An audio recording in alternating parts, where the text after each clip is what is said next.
बात करेंगे जिसने सियासी गलियारों का तापमान अचानक बढ़ा दिया है। सवाल एक नाम का है, लेकिन असर पूरे छत्तीसगढ़ की राजनीति पर पड़ता दिख रहा है। नाम है चैतन्य बघेल, पूर्व मुख्यमंत्री भूपेश बघेल के बेटे।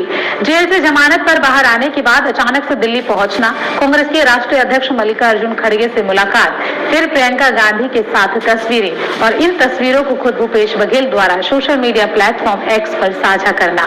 क्या यह महज शिष्टाचार मुलाकात थी या सियासी लॉन्चिंग की पटकथा? सवाल ये उठता है कि क्या यह मुलाकात सिर्फ आशीर्वाद लेने की थी या फिर 2028 के चुनावी रण के लिए पिच तैयार की जा रही थी? जी हाँ, ये तमाम सवालों के जवाब जो है आज के इस वीडियो में आपको देखने को मिलेगा।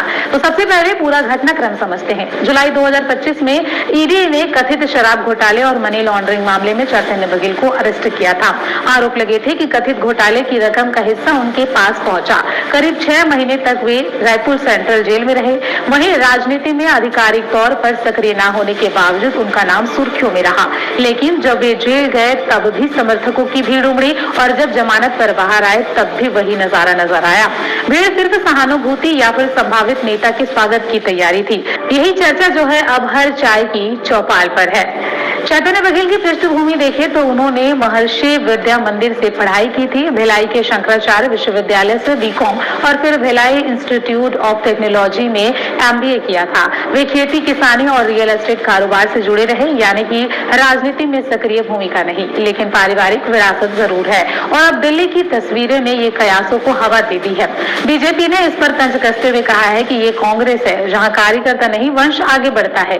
भाजपा सांसद संतोष पांडे ने भी सवाल उठाया है कि जो कर्म यहाँ किए गए हैं उनकी सफाई भी तो देनी है। वहीं कांग्रेस की ओर से पलटवार आया है। पूर्व मंत्री शिव डहरिया ने ये कहा है कि केंद्रीय एजेंसियों का दुरुपयोग कर कांग्रेस नेताओं को फंसाया गया।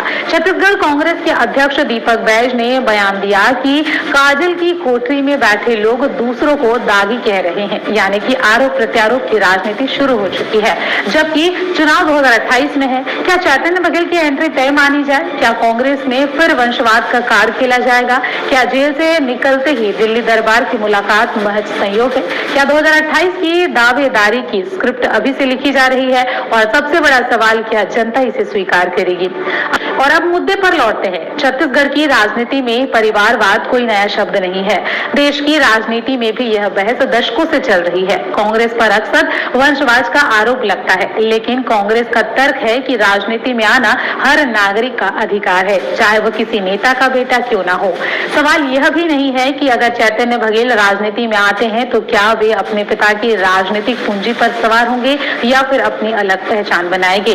बात उन दिनों की है जब भूपेश बघेल मुख्यमंत्री थे। ग्रामीण योजनाएं, किसान कर्ज माफी, गौठान मॉडल, नरवा गरवा घुरवा बाड़ी योजना के जैसे कई मॉडल चर्चा में थे। समर्थक कहते हैं कि भूपेश बघेल ने गांव और किसान को केंद्र में रखा।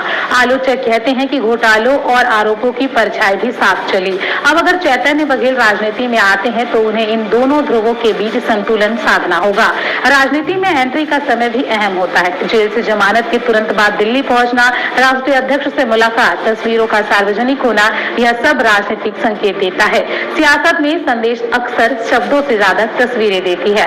2028 के विधानसभा चुनाव भी दूर है, लेकिन राजनीतिक रणनीति लंबी चलती है। युवा चेहरा, सहानुभूति लहर, परिवार की विरासत, समर्थकों की भीड़, यह सब मिलकर एक नई कहानी गढ़ सकती है। देखिए, छत्तीसगढ़ की राजनीति में युवाओं की भूमिका लगातार बढ़ रही है। नए मतदाता विकास, रोजगार और पारदर्शिता की बात करते हैं, लेकिन इतना तय है कि इस तस्वीर ने प्रदेश की राजनीति में हलचल जरूर पैदा कर दी है और सियासत में हलचल ही सबसे बड़ी खबर होती है। अब जरा छत्तीसगढ़ की राजनीति का इतिहास भी समझना बहुत जरूरी है। क्या पहले भी ऐसा हुआ है कि बड़े नेताओं के बेटे राजनीति में उतरे हैं?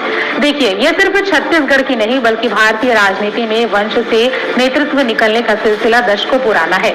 अगर कांग्रेस की बात करें तो इसकी जड़ें जो है आजादी के बाद से दिखती है। 1947 में देश के पहले प्रधानमंत्री बने जवाहरलाल नेहरू, 1966 में उनकी बेटी इंदिरा इंदिरा गांधी प्रधानमंत्री बनी। 1984 में इंदिरा गांधी की हत्या के बाद उनके बेटे राजीव गांधी देश के प्रधानमंत्री बने। इसके बाद कांग्रेस की कमान लंबे समय तक सोनिया गांधी के हाथों में रही।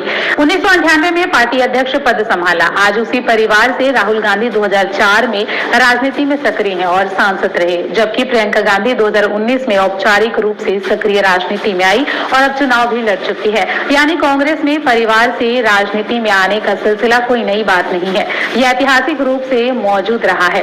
अब राज्यों की बात करें तो राजस्थान में पूर्व मुख्यमंत्री अशोक गहलोत के बेटे वैभव गहलोत ने भी 2019 में जोधपुर से लोकसभा चुनाव लड़ा। प्रदेश में पूर्व मुख्यमंत्री दिग्विजय सिंह के बेटे जयवर्धन सिंह 2013 में विधायक बने और 2018 में मंत्री भी रहे। यानी वंश आधारित एंट्री सिर्फ एक राज्य की कहानी नहीं बल्कि भारतीय राजनीति की एक स्थायी परंपरा रही है। अब आपकी बारी है, आपको क्या लगता है? युवा चेहरा आएगा तो बदलाव आएगा। देखिए, अंत में इतना ही कहना चाहेंगे कि छत्तीसगढ़ की धरती ने कई राजनीतिक उतार चढ़ाव देखे हैं। सत्ता बदलती है, चेहरे भी बदलते हैं, लेकिन जनता की उम्मीदें वहीं की वहीं रहती है।